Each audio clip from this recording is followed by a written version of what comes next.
Hello, it's so good to see you here. This is Katya, and I'm here in my living room. And this is actually the space that if folks come and get an astrology reading with me or a coaching session with me, we sit here on this couch and this chair by the fireplace and just chat it out and see what's going on and how we can help. And so it's really nice to take you into this space, and I feel a little more at home as well.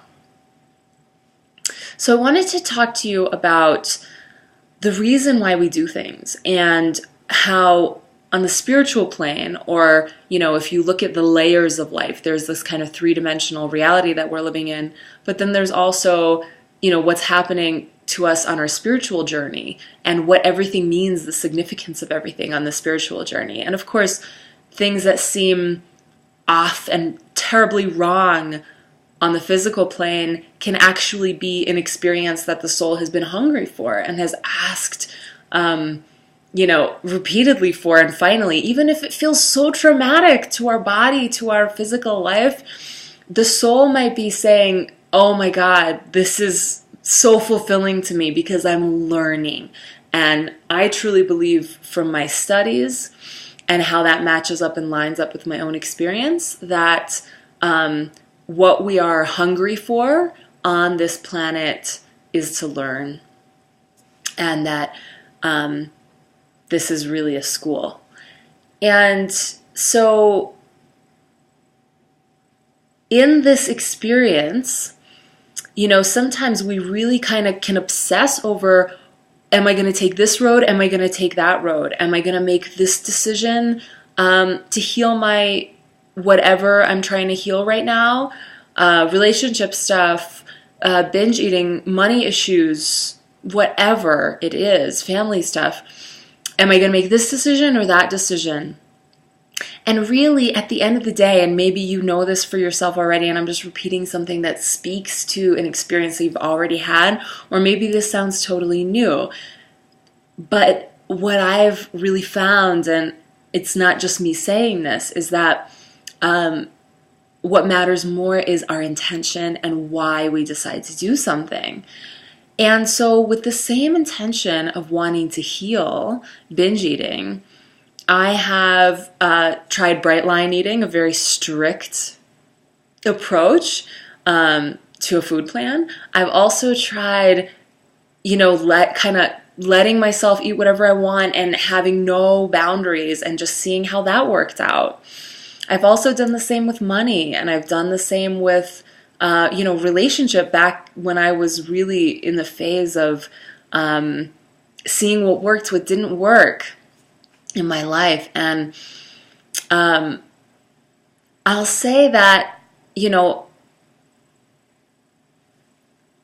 all of these things, every step taken kind of peels back another layer and gets us closer, even if we don't see how it's getting us closer. And what it's getting us closer to is understanding. And I truly believe that the only valuable, really, truly effective source of transformation, lasting transformation that takes you into your future is understanding. And how do we create understanding? We create it through awareness and observation and tweaking and trying different things. So maybe you've asked yourself, what's wrong with me? I've tried all these different things. Why can't I stick to one thing? And my answer to that is because you're still doing your healing work. And on your healing work path, your soul's intelligence that knows that the only way you're really going to find your truth is by tinkering and by observing what happens when you tinker and by staying aware. Your soul knows that. And because of that, it's loath to just stick to a program out of just sticking to a program and wanting to shove that problem under the rug. Because the problem, whether it's relationship, whether it's food, whether it's money, whether it's whatever it is, I think those are the kind of key ones, right? But there are more. Whatever the problem is, it has so much more information and so much more richness to teach us than just eat 3 meals a day and, this and this much of this and this much of that. Or, ABC, this is how you find a mate, right? It's all those lessons that the soul is here to learn on the way to unraveling that riddle for yourself. That without those lessons, actually, on a spiritual level, getting all your ducks in a row would be meaningless. I mean, yes, we need to get our ducks in a row, and the need for that drives us forward, but it's not just about getting our ducks in a row. When you're on the journey, when you're tinkering, when you're making mistakes, falling flat on your face, know that that is the deeper intelligence of your soul that is wanting to get into every nook and cranny and every crevice so that when the work is complete, it's really complete.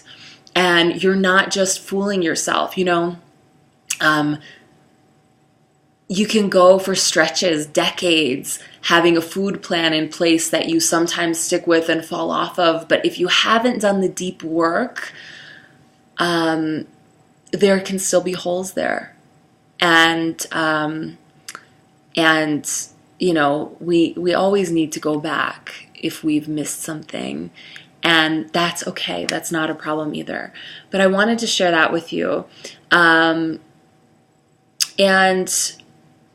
so I wanted to share also a little anecdote and an example of all this with you, which is that I, and my journey is by no means finished. And I'm, very much consider myself just an explorer and not even a scientist, kind of a mystic explorer on the path of this, right? And that's just because I need to use language and come up with words. But I'm an explorer on the path, and I share with you what I learn. And if you've been following my blogs and if you've been following the podcast, you know that I'm really my own guinea pig, and I try everything on myself. And, there's really no definitive anything. This is the answer. This is the way. No, it's about you. It's going to be about you. It's going to be about your own path. And that's the only way that it should be. So I, for about a year, a little longer than a year, have been on and off with Bright Line Eating, which is, my good dear friend, Susan Pierce Thompson, wrote the book. She's been on the podcast twice, and she's just one of the most brave and transparent souls out there. And I really, really appreciate just what she's doing and the honesty and authenticity with which she is showing up.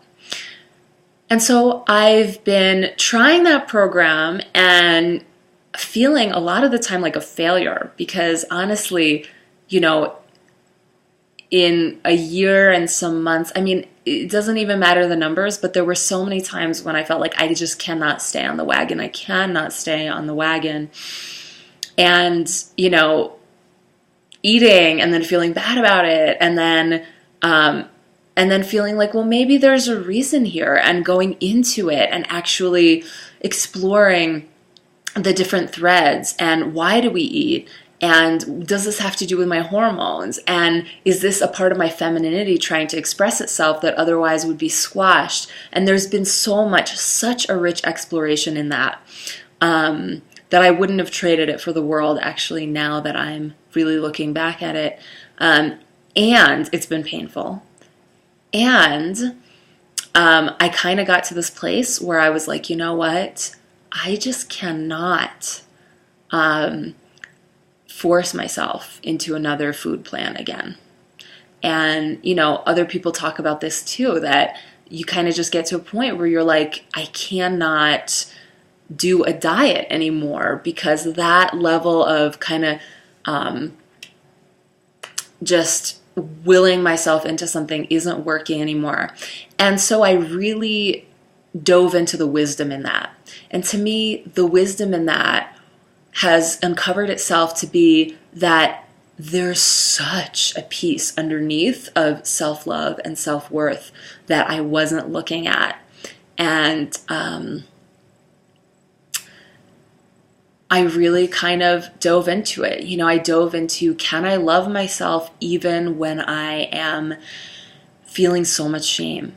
Can I love myself even if I've just done something that feels not loving?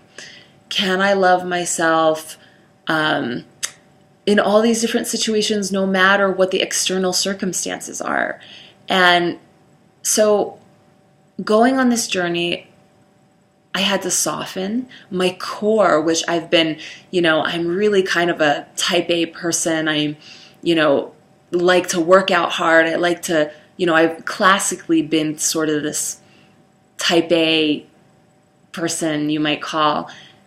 And this process of actually becoming vulnerable with myself required so much softness and femininity and the kind of love that says, you're fine, you're perfect just as you are, and you need not do anything. You need not do anything.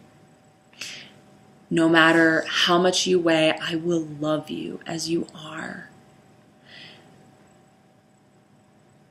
And so these past 6 weeks, 2 months, I don't even know exactly how long, have been a process of letting go of the food restrictions and just listening to what my body feels.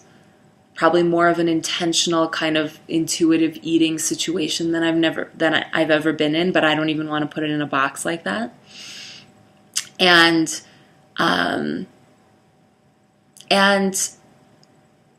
really working on the deeper stuff. How do I talk to myself? How do I approach myself in every single different kind of moment? And how do I approach all my work, my inner work? So I was doing this for a while, and I got to a point, and this was about 7 days ago, about a week ago, where I was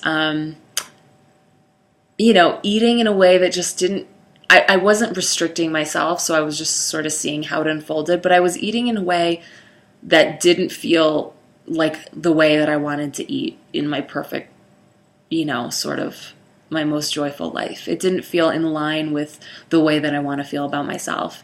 And so really with a lot of attention and awareness and not judging, I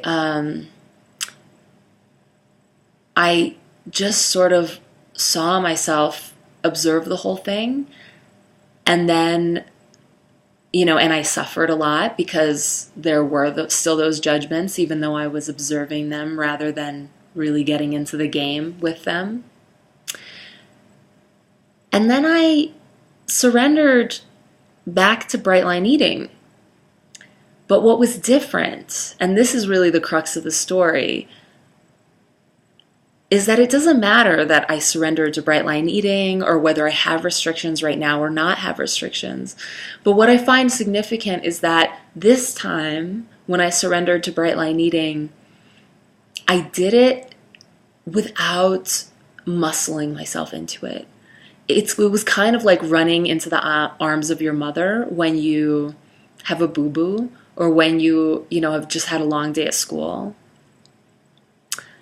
And I just sort of ran into the arms of bright line eating and felt its support and the support of that structure.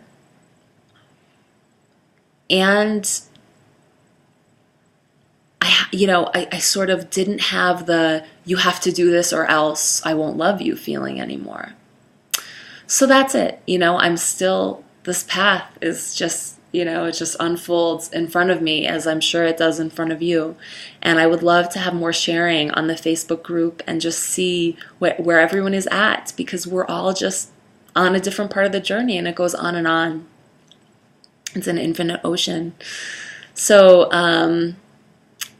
I just wanted to share that with you, and to maybe put in a little word for the inner work and the deeper self-love work, because that really is where I'm finding my solace these days.